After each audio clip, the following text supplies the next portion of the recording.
Hi viewers. So మన ఛానల్ని first time visit అయినట్లయితే సో మన ఛానల్ని లైక్ చేయండి, సో షేర్ చేయండి. మీకు తెలిసిన వాళ్ళకి ఎవరికైనా ఈ ఇన్ఫర్మేషన్ ఒకవేళ యూస్ఫుల్ అనుకుంటే అదేవిధంగా సబ్స్క్రైబ్ కూడా చేసుకోండి. సో మన ఛానల్ నుంచి చెప్పేటప్పుడు సో మీకు ప్రతి ఒక్క వీడియో అప్డేట్ గురించి సో కంపల్సరీగా సబ్స్క్రైబ్ చేసుకోండి. అదేవిధంగా మీకేమైనా ఈ కాంటెంట్లో సో డౌట్స్ ఉంటే కింద కామెంట్ సెక్షన్లో మీరు కామెంట్ చేయగలరు. ఒక వ్యూయర్స్, సో నెక్స్ట్ మనం చెప్పే ఆప్షన్ మనకి ఏంటంటే ఎంఎస్ ఎక్సెల్లో ఫార్ములా ఆడిటింగ్. సో ప్రీవియస్ క్లాస్లో కూడా ఏం చేస్తాం మనము, సో క్రియేటింగ్ చార్ట్స్ అనే ఆప్షన్ మనం చెప్పుకున్నాం. సో ఇప్పుడు మనం చెప్పబోయే ఆప్షన్ మనకి ఏంటంటే సో ఫార్ములా ఆడిటింగ్. సో ఈ ఫార్ములా ఆడిటింగ్ అనే ఆప్షన్ ద్వారా మనకి యూజ్ ఏంటంటే, so with using of the formula auditing option we can apply the arrows on the results. అంటే రిజల్ట్స్ అనేవి ఎక్కడి నుంచి వచ్చాయో మనకు ఒక యారోస్ లాగా చూపిస్తాయి అనమాట. ఫర్ ఎగ్జాంపుల్, ఇప్పుడు మనం ఈ టేబుల్ మొత్తాన్ని అబ్జర్వ్ చేస్తే సో స్టూడెంట్స్ యొక్క డేటా ఉంది కదా. సో స్టూడెంట్స్ యొక్క నేమ్స్, వాళ్ళ యొక్క తెలుగు సబ్జెక్ట్, హిందీ అండ్ అన్ని సబ్జెక్ట్స్ ఉన్నాయి. అది ఇంకా టోటల్ ఉంది, యావరేజ్ ఉంది, రిజల్ట్ ఉంది, గ్రేడ్ ఉంది. ఇప్పుడు ఈ సబ్జెక్ట్స్ అన్ని మార్క్స్ మనం ఎంట్రీ చేస్తాం మాన్యువల్గా, అంతే కదా. సో ఇప్పుడు 85 ఉంది కూడా మనకి 85 ఉంది కాబట్టి సేమ్ మాన్యువల్గా మనం ఎంట్రీ చేసింది అనమాట. అది ఇక్కడ టోటల్ అబ్జర్వ్ చేసి మనకి ఏమవుతుందంటే ఇక్కడ మనకు 521 కనిపిస్తుంది, బట్ ఇన్సైడ్ మనకి ఏముంది, ఇక్కడ ఫార్ములా ఉంది. ఈ ఫార్ములా మనకి ఇక్కడ రావాలంటే సో మనం మౌస్ ద్వారా డబుల్ క్లిక్ చేసి మనకు ఆటోమేటిక్గా ఆ ఫార్ములా కూడా డిస్ప్లే అవుతుంది. బట్ నేను ప్రింటింగ్ చేసిన తర్వాత ఇప్పుడు ఈ ఫార్ములా మనకి 521 ఎక్కడ నుంచి వచ్చిందంటే సో మనం అప్లై చేసాం కాబట్టి ఇవన్నీ సబ్జెక్ట్స్ మనం చెప్పగలుగుతున్నాం. ఇప్పుడు యావరేజ్ ఉంది, దాంట్లో ఫార్ములా ఏమిటి మనకు తెలుస్తుందా? మరి లేదు. అదేవిధంగా యావరేజ్ మనకి ఎక్కడ నుంచి వచ్చిందంటే మనం చెప్పగలుగుతామా? సో కష్టం. అది ఇంకా రిజల్ట్ ఎక్కడ నుంచి వచ్చింది, సో గ్రేడ్ ఎక్కడ నుంచి మనం చెప్పాలంటే కొంచెం కష్టం అవుతుంది కదా. సో అలాంటి సిచ్యువేషన్లో ఈ ఫార్ములా ఆడిటింగ్ అనే ఆప్షన్ మనం యూజ్ చేస్తే ఆ రిజల్ట్ మనకి ఎక్కడి నుంచి వచ్చిందో, అంటే ఏ సెల్ నుంచి మనకు ఆ రిజల్ట్ వచ్చిందో మనకు యారోస్ ద్వారా చూపిస్తుంది అనమాట. ఫర్ ఎగ్జాంపుల్, నేను కొద్దిగా రో యొక్క హైట్ని ఇంక్రీజ్ చేస్తున్నాను. ఇప్పుడు ఈ 521 ఎక్కడి నుంచి వచ్చిందో నేను తెలుసుకోవాలనుకుంటున్నాను. సో దాని గురించి ఏం చేస్తామంటే ఈ 521 యొక్క సెలెక్టర్స్ని సెలెక్ట్ చేసిన తర్వాత ఇక్కడ సో ఫార్ములా రిబ్బన్కి వెళ్ళాలి. వెళ్ళిన తర్వాత ఇక్కడ మనకి ట్రేస్ ప్రెసిడెన్స్ అనే ఆప్షన్ ఉంటుంది. సో దీన్ని క్లిక్ చేస్తే సో ఈ 521 మనకి ఎక్కడ నుంచి వచ్చింది చూడండి, ఆటోమేటిక్ ఈ బాక్స్ మొత్తం మనకు వచ్చిందంటే 521 వాల్యూ మనకి ఎక్కడ నుంచి వచ్చిందంటే సో వీటన్నిటిని మనం టోటల్ చేసి ఇక్కడ 521 వచ్చింది అనమాట. ఫర్ ఎగ్జాంపుల్, ఇంకా ఈజీగా తెలవడానికి ఇక నేను యావరేజ్ సెలెక్టర్స్ని సెలెక్ట్ చేస్తున్నాను. ఇక్కడ ట్రేస్ ప్రెసిడెన్స్ అంటున్నాను. మనకి ఏమైంది, అక్కడ యావరేజ్ మనకి ఎక్కడ నుంచి వచ్చింది, ఓన్లీ టోటల్ నుంచి మాత్రమే మనకు వచ్చింది కాబట్టి చూడండి దీనికి ఒక్కడానికి మాత్రమే మనకు యారో సింబల్ వచ్చింది. ఫర్ ఎగ్జాంపుల్, రిజల్ట్ ఉంది, రిజల్ట్ మనకి ఎక్కడ నుంచి వచ్చి మనకి ఇక్కడ మనకు అబ్జర్వ్ చేస్తే so B4, C4, D4, E4, F4, G4 నుంచి మాత్రం వచ్చింది. అంటే ఈ టోటల్ నుంచి యావరేజ్ నుంచి మనకు ఈ రిజల్ట్ అనేది రాలేదు, ఓన్లీ సబ్జెక్ట్స్ నుంచి మాత్రం వచ్చింది. కాబట్టి నేను ట్రేస్ ప్రెసిడెన్స్ అని అనుకోండి, ఏమవుతుంది చూడండి. సో ఇక్కడ అన్ని డాట్స్ ఇచ్చాడు కదా, అంటే ఓన్లీ ఎక్కడ నుంచి వచ్చిందో వాటికి మాత్రమే డాట్స్ ఇచ్చాడు. సో టోటల్కి యావరేజ్కి ఇవ్వలేదు అనమాట.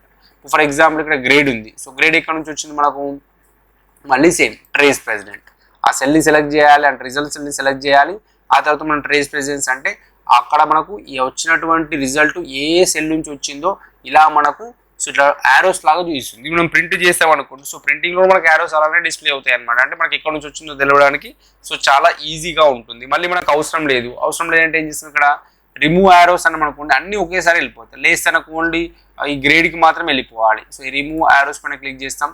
సో రిమూవ్ ప్రెసిడెంట్ యారోస్ అన్నాం అనుకోండి. ఇప్పుడు ఫర్ ఎగ్జాంపుల్ నేను ఇక్కడ రిజల్ట్ సెల్ గ్రేడ్ సెల్ని సెలెక్ట్ చేశాను కదా, అది అక్కడ నుంచి మాత్రం వెళ్ళిపోతుంది, అది మాత్రం వెళ్ళిపోతుంది. మిగతా యారోస్కి ఎటువంటి డిస్టర్బెన్స్ అనేది ఉండదు అనమాట. లేసనకు అన్ని ఎట్ ఏ టైం వెళ్ళిపోవాలి. సో రిమూవ్ యారోస్ అన్నాం అనుకోండి, ఎట్ ఏ టైం మొత్తం టోటల్గా వెళ్ళిపోతుంది అనమాట. ఈ విధంగా చేయొచ్చు అనమాట. సో దీన్ని ఏమంటాం, ఫార్ములా ఆడిటింగ్ అంటాం అనమాట. అదేవిధంగా ఇప్పుడు ఫర్ ఎగ్జాంపుల్ ఇందులో ఇంకో మన ట్రేస్ ప్రెసిడెన్స్ కాకుండా ఇంకోటి ట్రేస్ డిపెండెన్స్ అని ఉంటుంది. సో దీనివల్ల మనకు యూజ్ ఏంటంటే ఇప్పుడు 85 ఉంది, ఈ 85 అనే ఈ మార్క్స్ సో దేనికి రిలేటెడ్గా ఉంది అంటే టోటల్కి ఉందా, లేకపోతే యావరేజ్కి ఉందా, రిజల్ట్కి ఉందా, గ్రేడ్కి ఉందా, దేనికి రిలేటెడ్గా ఉందో అది మనకి డిస్ప్లే చేస్తుంది అనమాట. ఇక్కడ చూడండి, అంటే 85 సెలెక్టర్స్ ఎక్కడెక్కడ అటాచ్ అయింది ఇక్కడ మనకంటే సో ఈ టోటల్లో మనకి 85 యాడ్ అయింది. అదేవిధంగా రిజల్ట్ కూడా యాడ్ అయింది అనమాట. అట్లా ఫర్ ఎగ్జాంపుల్ ఇప్పుడు ఇక్కడ యావరేజ్ ఉంది, ఈ యావరేజ్ మనకి దేనితో మనకి రిలేటెడ్ ఏందో తెలుసుకోవాలి. మళ్ళీ సేమ్ ట్రేస్ ప్రెసిడెన్స్ అన్నాం అనుకోండి, చూడండి యావరేజ్ మనకి ఇక్కడ ఓన్లీ గ్రేడ్కి మాత్రమే లింక్ అయిందనమాట. అలా ఏ విధంగా ఎక్కడెక్కడ నుంచి వచ్చిందో తెలియాలంటే అప్పుడు మనం ఇక్కడ సో ట్రేస్ డిపెండెంట్ అంటాం. అంటే ఒక వాల్యూ అనేది దేనితో లింక్ అయింది, దేనితో మనకు మ్యాచ్ అయిందో తెలవడానికి ఇక్కడ సో ట్రేస్ డిపెండెంట్ అంటాం. సో ట్రేస్ ప్రెసిడెంట్ ఏంటంటే ఎగ్జాక్ట్ మనం రిజల్ట్ సెల్ని సెలెక్ట్ చేస్తున్నాం, అది ఎక్కడ నుంచి వచ్చిందో తెలవడానికి అనమాట. ఇదేంటంటే ఫర్ ఎగ్జాంపుల్ ఇప్పుడు ఇక్కడ మనం అబ్జర్వ్ చేస్తూ ఉంటే ఇప్పుడు నేను ఇక్కడ కూడా ఇస్తున్నాను. ఇప్పుడు నాకు యారోస్ అవసరం లేదు. సో రిమూవ్ యారోస్ అంటే మొత్తం అన్ని తీసేస్తున్నాను ఇక్కడ. సో ఇప్పుడు ఇక్కడ ఈ 55 ఉంది కదా, ఇప్పుడు ఇక్కడ ఏం చేస్తున్నా అంటే సమ్ బి ఎంత ఉంది మనకు, అది B4 ప్లస్ నాకు ఇంకోటి ఇంకా సమ్ E5 అని ఇస్తున్నాను. ఓకేనా. ఇప్పుడు చూడండి ఇక్కడ ఈ 55 అనే సెల్ అడ్రస్ మనం అబ్జర్వ్ చేస్తూ ఉంటే ఇప్పుడు ఈ 55 అనేది మనకి ఎక్కడెక్కడ లింక్ అయింది, ఎక్కడెక్కడ లింక్ అయింది 55 మనకి ఇందాక. సో మనకి ఇక్కడ టోటల్లో కూడా లింక్ అయింది, అదేవిధంగా రిజల్ట్లో కూడా మనకు ఈ 55 మనం ఇక్కడ యూజ్ చేసాం. ఇంకోటి ఇక్కడ కూడా వచ్చింది కదా. ఇప్పుడు నేను ఈ 55ని సెలెక్ట్ చేసి స్ట్రేస్ డిపెండెంట్ అంటాను అనుకోండి. చూడండి అంటే ఈ 55 దేంతో లింక్ అయింది మనకి ఇక్కడ.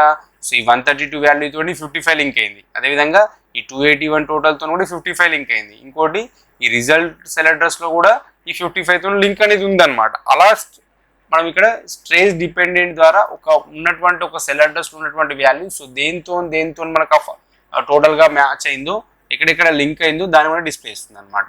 అదే ట్రేస్ డిపెండెంట్ ప్రెసిడెంట్స్ అంటే ఏంటి, ఎగ్జాక్ట్లీగా ఈ రిజల్ట్ అనేది మనకి ఎక్కడి నుంచి వచ్చిందో తెలుసుకోవడానికి ట్రేస్. యావరేజ్ ఉంది, యావరేజ్ మనకి ఎక్కడి నుంచి వచ్చింది ఎగ్జాక్ట్లీగా. సో ఈ టోటల్ నుంచి యావరేజ్ వచ్చింది కాబట్టి దాన్ని మాత్రమే మనకు షో చేస్తుంది అనమాట. ఇప్పుడు ఫర్ ఎగ్జాంపుల్ ఇక్కడ ఈ టోటల్ ఉంది, ఇది ఎక్కడి నుంచి వచ్చింది అంటే ఇలా మనకు చూపిస్తుంది అనమాట. అదేవిధంగా ఇదేంటి ఇక్కడ మనం ఇందాక చేసింది ట్రేస్ డిపెండెంట్స్ అంటే ఈ వాల్యూ సో ఏ రిజల్ట్లో లింక్ అయిందో చూపించడానికి స్ట్రేస్ డిపెండెంట్స్ అంటాం. ఎగ్జాక్ట్లీ మనకు ఉన్నటువంటి సో ఒక రిజల్ట్ ఎక్కడి నుంచి వచ్చిందో చూడాలంటే మాత్రం ట్రేస్ డిపెండెన్స్ అంటాం. ఒకవేళ మనకి ఏ యారోస్ అవసరం లేదు, సో రిమూవ్ యారోస్ అంటే టోటల్ మనకి వెళ్ళిపోతుంది అనమాట. అదేవిధంగా ఇప్పుడు ఈ టోటల్ మనకి ఇందులో ఈ టోటల్లో మనం ఫార్ములా యూజ్ చేస్తాం కదా, అదేవిధంగా యావరేజ్లో కూడా ఫార్ములా యూజ్ చేస్తాం, రిజల్ట్ కూడా ఫార్ములా యూజ్ చేస్తాం, గ్రేడ్ కూడా ఫార్ములా యూజ్ చేస్తాం. సో ఇవన్నీ ఫార్ములాస్ మనకి ఎనీ టైం డిస్ప్లే కావాలనుకోండి, అప్పుడు ఏం యూజ్ చేయాలి, ఇక్కడ షో ఫార్ములాస్ అన్నాం అనుకోండి. మనం ఎన్ని ఫార్ములాస్ అయితే యూజ్ చేసామో అవన్నీ మనకి ఎనీ టైం చూడండి. సో టోటల్ ఫార్ములా ఉంది, యావరేజ్ ఫార్ములా ఉంది, రిజల్ట్ ఫార్ములా ఉంది, గ్రేడ్ ఫార్ములా ఉంది, అవన్నీ కూడా మనకి ఇక్కడ విత్ ఇన్ సెకండ్స్లో మనకు ఆ ఫార్ములాస్ అన్నీ ఏమవుతాయి ఇక్కడ డిస్ప్లే అనేది అవుతాయి అనమాట. వద్దనుకుంటే సో షో ఫార్ములాస్ పైన మళ్ళీ క్లిక్ చేస్తే వెళ్ళిపోతుంది మనకు ఈ విధంగా.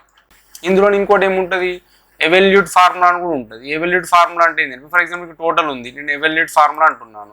సో మనకి ఏమొచ్చి equal to sum B2 to G2. ఇప్పుడు నేను ఎవల్యూట్ అని అనుకోండి, సో ఆ B2 నుండి D2ని టోటల్ చేస్తే మనకి ఏమొచ్చింది వాల్యూ అది మనకు వచ్చేస్తుంది అనమాట. So 521 for example. ఇక్కడ మనకు యావరేజ్ ఉంది, సో ఎవల్యూట్ ఫార్ములా అని అనుకోండి. చూడండి ఇక్కడ ఏముంది, ఇక్కడ H3/600 × 100. సో H3 మాత్రం షో చేస్తుంది మాకు. సో ఆ H3లో మనకి ఎంత వాల్యూ ఉందో తెలియాలి. ఎవల్యూట్ అని మనం చూడండి, H3లో మనకి ఎన్ని వాల్యూస్ ఉంది, ఇక్కడ 331 వాల్యూ ఉంది అట్లా అనమాట. మళ్ళీ ఎవల్యూట్ అని అనుకోండి, సో ఈ 331 / 600 మనకి ఎంత అవుతుంది, సో అది చూడండి 0.55 సంథింగ్ ఇంటూ 100. సో దాన్ని కూడా ఎవల్యూట్ అంటే ఏమవుతుంది, సో టోటల్ మనకి ఎంత ఆన్సర్ వచ్చింది ఇక్కడ. అంటే ఇట్లా ఎవల్యూట్ అంటే ఏమవుతుంది అంటే సో ఇక్కడ ఏ వాల్యూ ఉంది ఆ వాల్యూని ఏం చేస్తే మనకి ఏమొస్తుంది, ఇంకా నెక్స్ట్ ఫర్దర్ స్టెప్ ఏమొస్తుంది, లాస్ట్కి ఆన్సర్ ఏమొస్తుంది, అక్కడ వరకు ఎవల్యూట్ చేసి చూపిస్తుంది అనమాట. సో దీన్ని ఇక్కడ ఎవల్యూట్ ఫార్ములా అని కూడా చెప్తాం అనమాట. సో ఇది మనకు టోటల్గా ఈ ఫార్ములా ఆడిటింగ్ అనే ఆప్షన్ గురించి. సో దీనికి మనకు షార్ట్ కట్ కీ ఉంటుంది కావాలనుకుంటే, సో కీబోర్డ్లో Alt+T+U+T అన్నాం అనుకోండి మనకు సో ఫార్ములా ఆడిటింగ్ అనే ఆప్షన్ యొక్క షార్ట్ కట్ కీ వచ్చేస్తాం అనమాట. ఏం ప్రెస్ చేస్తాం, Alt+T+U+T. ఒకవేళ మనకి యారోస్ అవసరం లేదు, తీసేయాలి, Alt+T+U+A అన్నాం అనుకోండి, యారోస్ అన్నీ వెళ్ళిపోతాయి మనకు. ఏం ప్రెస్ చేయాలి, వెళ్ళిపోవాలంటే Alt+T+U+A ప్రెస్ చేసాం అనుకోండి, సో యారోస్ అన్ని మనకు మళ్ళీ క్యాన్సిల్ అయిపోతాయి అనమాట. So this is total about of what formula auditing. So ఈ ఫార్ములాస్ రిబ్బన్లో ఉంటుంది అనమాట. హాయ్ వ్యూయర్స్, ఈ కంటెంట్ ఒకవేళ మీకు నచ్చినట్లయితే సో మన ఛానల్ని సో లైక్ చేయండి, సో అదేవిధంగా సబ్స్క్రైబ్ చేసుకోండి. మీకు తెలిసిన వాళ్ళకి, మీ ఫ్రెండ్స్కి కానీ ఇంకా మీకు తెలిసిన వాళ్ళకి ఎవరికైనా ఈ ఇన్ఫర్మేషన్ యూస్ఫుల్ అనుకుంటే సో తప్పకుండా వాళ్ళకి షేర్ కూడా చేయండి. Thank you very much.